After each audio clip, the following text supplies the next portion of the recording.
Hello curies, तो आज हम डिस्कस करेंगे रेस्पिरेटरी सबस्ट्रेट।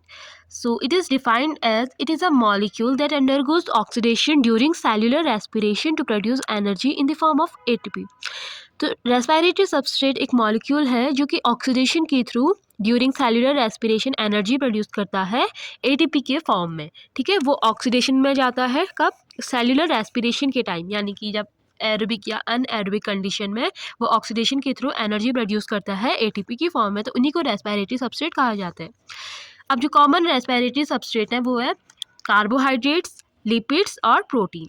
अब इनमें भी जो मोस्ट कॉमन है या फिर जो फेवर्ड है रेस्पिरेटरी सबस्ट्रेट वो है ग्लूकोज, यानी कि कार्बोहाइड्रेट में ग्लूकोज। जो वैसे भी जो कॉमन है ना वो है कार्बोहाइड्रेट्स और लिपिड, जो मोस्ट कॉमन रेस्पिरेटरी सबस्ट्रेट है। हालांकि प्रोटीन्स कम है, ठीक है, कम रेस्पिरेटरी सबस्ट्रेट की तरह यूज़ किया जाता है। इनको तब किया जाता है क्योंकि हमारी बॉडी में सिर्फ कार्बोहाइड्रेट और लिपिड्स ही स्टोर्ड फॉर्म में होते हैं, जबकि प्रोटीन स्टोर्ड फॉर्म में नहीं होते। तो proteins are used as substrate during starvation और एक्सट्रीम एनर्जी डेफिशिएंसी।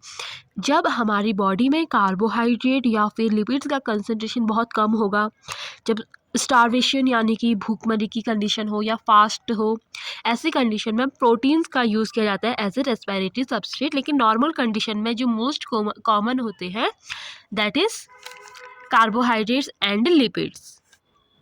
तो देखिए किस तरीके से रेस्पिरेटरी सबस्ट्रेट से एनर्जी की सिंथेसिस होती है एटीपी के फॉर्म में।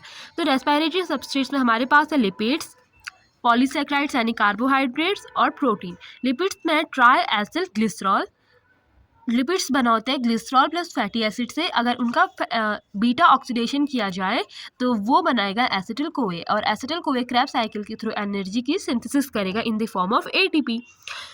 पॉलीसैकेराइड्स यानी ग्लाइकोजन, जो कि स्टोर्ड फॉर्म में होता है एनिमल्स में, और जबकि प्लांट्स में होता है वो स्टार्च के फॉर्म में। तो ग्लाइकोजन ब्रेक डाउन होगा ग्लूकोज में, glucose with the help of glycolysis process pyruvate बनाएगा, और पायरुवेट बनाएगा एसिटिल कोए, और वो एसिटिल कोए जाएगा क्रेब्स साइकिल, एनर्जी की सिंथेसिस करेगा इन the form of ATP. Proteins बने होते हैं अमीनो एसिड से, अमीनो एसिड का कैटाबोलाइज्म होगा जहां वो पायरुवेट बनाएंगे, फिर एसिटिल कोए बनाएंगे, और एसिटिल कोए जाएगा क्रेब्स साइकिल और एनर्जी की सिंथेसिस करेगा इन द फॉर्म ऑफ एटीपी। तो इस तरीके से रेस्पिरेटरी सबस्ट्रेट यानी लिपिड्स, कार्बोहाइड्रेट्स और प्रोटीन से एनर्जी की सिंथेसिस होती है इन द फॉर्म ऑफ एटीपी, और उसमें भी जो मोस्ट कॉमन है वो है glucose. Thank you for watching.